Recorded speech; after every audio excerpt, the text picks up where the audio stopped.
நான் இன்னைக்கு கொடிஸ் நீங்கள் தானே? ஆமாண்டா சொல்லுங்கண்ணா. இன்னைக்கு அண்ணா ப்ராங்க் பண்ணலாமா? பண்ணலாம். என்ன ப்ராங்க்? 500 ரூபாய் நோட்டம் தேசிய கொடியை வச்சு ரோட்டில் 500 ரூபாய் நோட்டு தானே எடுப்பாங்க? இல்லைடா, கொடியை தாண்டா எடுப்பாங்க.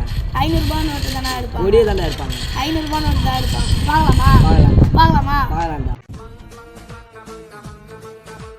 அங்கே பாருங்க, ஒரு நிமிஷம் ஆயிரம் காசு தரேன். அங்கே ரோட்டில் வச்சு ப்ராங்க் பண்ணலாம்.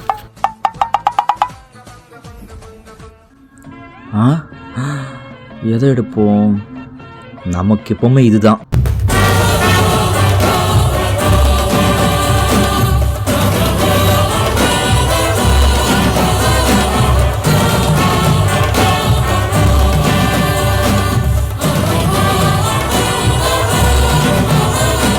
நான் தான் சொன்னல, அந்த கொடியை தான் நான் எடுப்பேன். அப்போ எங்கண்ணா 500 ரூபாய் நோட்டு? 500 நோட்டு